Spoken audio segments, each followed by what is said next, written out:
अगर आप भी चाहते हैं कि आरसीएम म्यूजिक के वीडियो सबसे पहले आप तक पहुंचे, तो लाल बटन को दबा के चैनल को सब्सक्राइब जरूर करें और साथ में बेल आइकन को दबाना ना भूलें।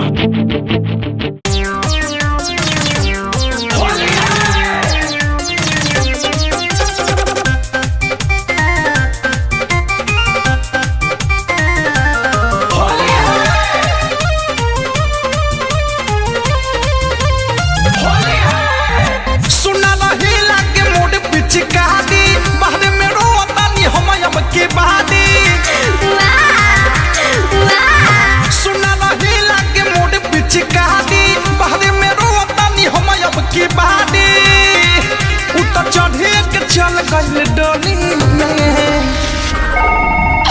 हेलो पापा, पाए लगी हमके बाहर से बुलाइल पापा, नहीं तो हमरे पिचकारी माँ भोरी लग जाए तो पापा।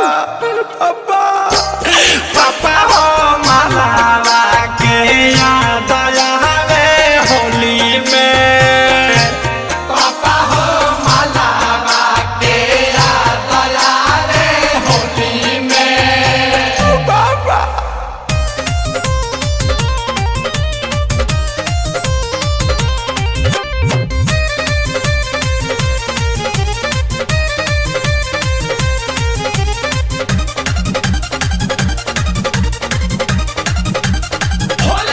हमके खेत खाद के भेजला देखनी ना फगुआ हो।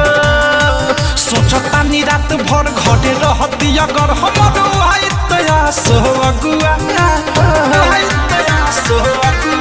हमके खेत खाद के भेजला देखनी ना फगुआ हो।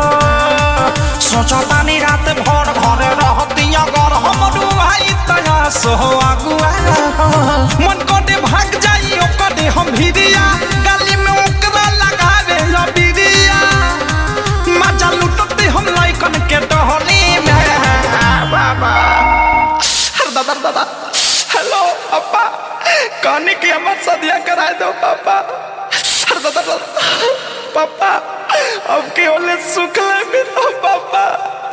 दादा दादा पापा ओ माला के याद आवे होली में।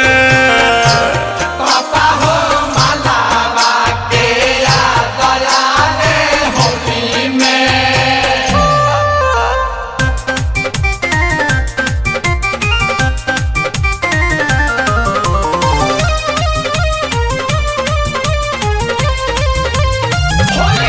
ओकरा याद में पिचकारी पकड़ के रोवतानी। जब से भइल बाटे दूरी बाटे हमर मजबूरी, हम पूरा हम तो ढोवतानी। ओकरा याद में पिचकारी पकड़ के रोवतानी। जब से भइल बाटे दूरी बाटे हमर मजबूरी, हम पूरा हम तो ढोवतानी। माथा के हमारा पूरे गइल के सहो, निर्मल योगी से अनु कहे अवधेश हो। पीरियम सोनू डगावा के खोली में। हेलो पापा पापा काय कॉल तुम्हारे को पापा, कैसे लिखल वो पापा। पापा ओ मालावा के याद आवे होली में। पापा हो मालावा के याद आवे होली में। सुना रही लागे मोड़ पिचकारी, बाहरे में रोतानी हम अब की बाड़ी। उतर चढ़े के चल गइल डोली में। हेलो पापा, पाए लगी हमके बाहर से बुलाइल पापा, नहीं तो हमरे पिचकारी माँ भोरी लग जाए तो पापा। पापा पापा हो माला